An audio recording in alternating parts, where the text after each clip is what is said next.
नमस्कार। सुमन ने एक कॉलेज में प्रवेश किया। उस कॉलेज में एक लड़का पढ़ता था जिसका नाम था रमन।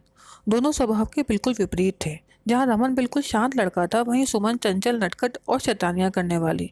शुरू में उन दोनों की बिल्कुल भी नहीं बनती थी, लेकिन धीरे धीरे करके उनकी बनने लगी और उनकी दोस्ती हो गई। और वह दोस्ती धीरे धीरे करके प्यार में तब्दील हो गई। इसी बीच रमन ने सुमन के बारे में अपने घर में बताया। रमन अपने घर का इकलौता बेटा था और साथ ही अपनी माँ का लाडला भी।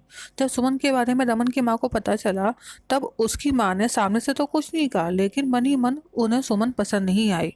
लेकिन वह यह बात कह भी नहीं सकती थी, क्योंकि रमन सुमन को बहुत पसंद करता था और यदि वह मना भी कर देती, तब भी रमन सुमन को छोड़ता नहीं और वह उसी से शादी करता। और यह बात रमन की माँ बहुत अच्छी तरीके से जानती थी। अगले दिन उन्होंने सुमन के बारे में संजय से बात की। संजय, जो कि उसी कॉलेज में पढ़ता था और रमन का चचेरा भाई भी था। बातों बातों में रमन की माँ यह बात भाप गई कि संजय भी सुमन को पसंद करता है और उससे शादी करना चाहता है।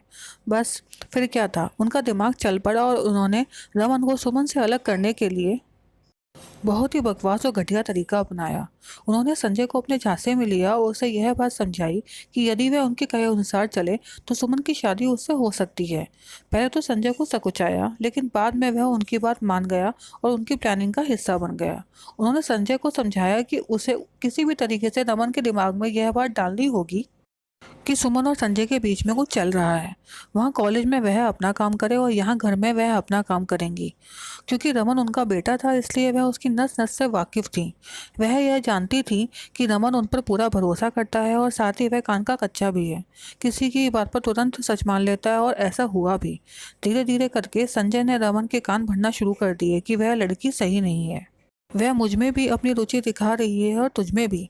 वह हम दोनों को बेवकूफ़ बना रही है। और जब रमन कॉलेज से घर जाता तो घर पर उसकी माँ भी यही करती कि संजय तेरा भाई है, वह सही कह रहा है, तुझे अपने भाई से अधिक कल की आई उस लड़की पर भरोसा है। संजय तेरा भाई है, वह तुझसे कुछ गलत क्यों कहेगा। और धीरे धीरे करके रमन की माँ की प्लानिंग रंग लाने लगी। रमन धीरे धीरे करके सुमन से दूर हो गया। उसने सुमन से बातें करना बंद कर दी। वह उसकी हर कही बात का उल्टा मतलब निकालने लगा।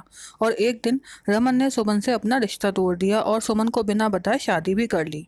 उसके इस तरह के बर्ताव से सुमन को बहुत दुख हुआ, बहुत तकलीफ हुई और साथ ही पूरे कॉलेज में उसकी बहुत बदनामी हुई।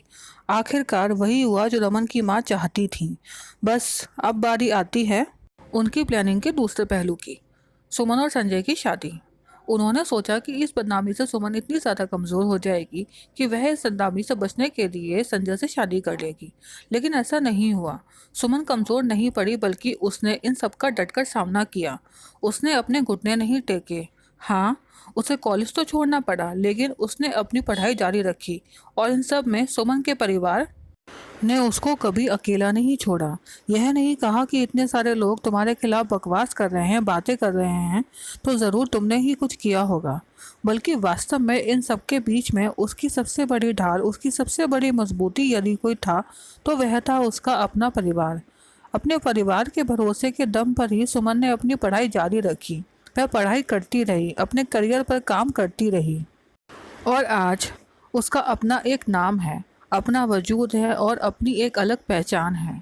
आज जब भी सुमन पीछे मुड़कर देखती है तो उसे एक बात समझ में नहीं आती कि इन सबके बीच में सबसे बड़ा गुनहगार कौन है। रमन, जो कि यह दिखावा करता था कि वह उसे कितना पसंद करता है और वह उसी से शादी करेगा।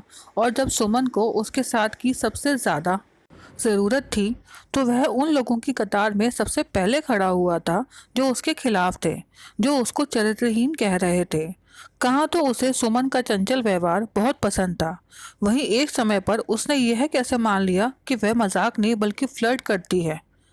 संजय, जिसने सुमन से शादी करने के लिए इतना घटिया रास्ता अपनाया, यह सोचा कि यदि वह सुमन के चरित्र को बदनाम कर देगा और फिर उससे शादी के लिए पूछेगा, तो सुमन उसे हाँ कह देगी, क्योंकि उसके पास इसके अलावा कोई और रास्ता ही नहीं बचेगा।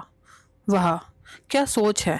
और सबसे आखिर में रमन की माँ, जिन्होंने अपने बेटे से उसे अलग करने के लिए इतनी घटिया और घिनौनी तरकीब अपनाई।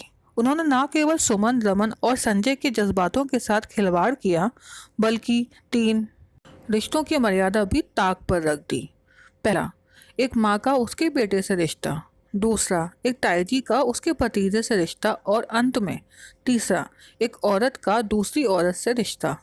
लेकिन इसके साथ ही आज सुमन को एक बात और समझ में आ चुकी थी कि अच्छा हुआ जो रमन से उसकी शादी नहीं हुई, क्योंकि जो इंसान शादी से पहले उस पर भरोसा नहीं करता वह शादी के बाद भी उस पर भरोसा नहीं करेगा, और जो शादी के पहले हुआ वह शादी के बाद भी तो हो सकता था।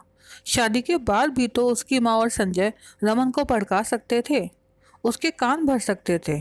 तब जो हुआ वह अच्छा हुआ, उसकी ज़िंदगी बर्बाद होने से बच गई, वह एक गलत इंसान से शादी करने से बच गई। आज सुमन ने अपनी इस नई ज़िंदगी के लिए और अपने इतने प्यारे से परिवार के लिए ईश्वर को धन्यवाद किया। धन्यवाद।